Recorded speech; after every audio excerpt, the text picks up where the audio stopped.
अय्या के गर्नु बिहान बिहानै उठेर काम गर्न शरीरले त दिँदैन नि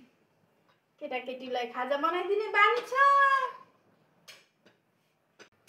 ए बुहारी आयो अफिस जाने बेला भयो होला मैले यहाँ खाजा रेडी पारिदिएको छु खाऊ है बा ल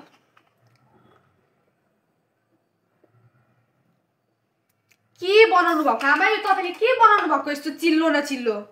तपाईलाई थाहा छैन म डाइटमा छु भनेर अनि झन् तिम्रो अफिस जान ढिलो भयो भनेर म त यसो खाजा बनाइदिएको नि नानी कति चाहिँ नुन हाल्नु भएको त ए चर्को पो भएछ चर्को भएछ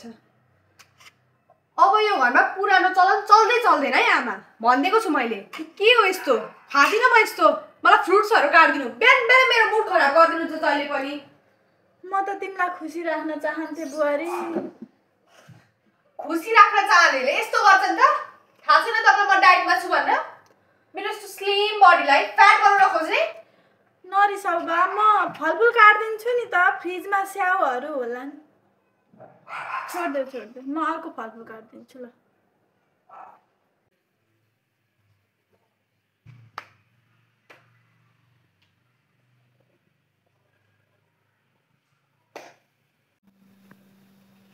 भन्न नभेटौँ होला यहाँ सासूआमाले ल्याएका छन् नि त घरमा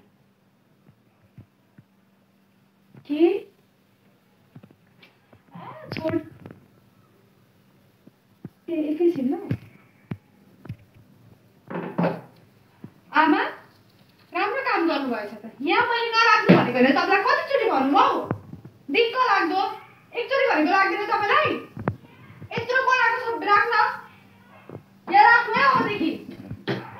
बिगार मात्रै गर्नु छ्या ए त्यता पो राखेछु बिर्से होला नि नानी म त दराजमा राखेँ भन्ने सोच्दै थिएँ तिमी छोड्देऊ न म अहिले गर्दै हाल्छु नि जहिले बिर्सिने यो आमाको कारणले मैले हिजो पाहुनाको मुखबाट पनि गुनासो सुन्नु पर्यो अब त घर चलाउन पनि मलाई गाह्रो भइसक्यो होइन के भयो फेरि बिहान बिहान के हल्लाउँदैछ तपाईँको आमालाई पुलिस सम्झाउनुस् न दिनभरि घरमा बसिन् तर नियम पालना गर्न सक्दिनन् बाबु म त तिमीहरूकै लागि यो घर बसेकी थिएँ आमा तपाईँ केही समय गाउँ गएर बस्नु सुषमा पनि अफिस गइहाल्छे तपाईँ घरमा एक्लै पर्नुहुन्छ बाबु तिमीले पनि मलाई माया गर्न छोड्यौ होइन मैले यत्रो वर्ष यो घरमा तिमीलाई हुर्काएको थिएँ आज आएर यही दिन त देख्नु रहेछ नि दिदी के राख्दै हुन्छ हौ झोलामा मिना अब म त आफ्नै घरमा पनि अजनबी भएँ अब त म गाउँ पो फर्किने सोचमा छु कहाँ दिदी तपाईँ कहाँ जानुहुन्छ हौ यो घर छोडेर तपाईँ गएपछि त यो घर सुन्ने भइहाल्छ नि कहिलेकाहीँ माया पनि बोझ भन्ने रहेछ मिना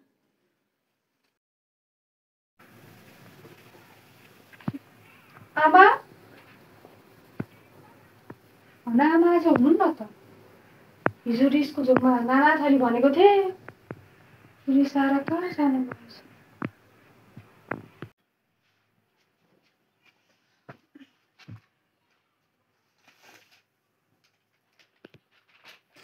बुहारी तिमीलाई सधैँभरि मैले छोरी जस्तै सोचेकी थिएँ र यो घरलाई सधैँभरि मन्दिर ठानेकी थिएँ ठिक छ यदि म गाउँमा बस्दा तिमीहरू खुसी हुन्छौ भने त्यही नै सही भयो हेर्नु न आमाले त घर पो छोडेर जानुभएछ चिठी छोडिदिनु भएको थियो पढ्नुहोस् त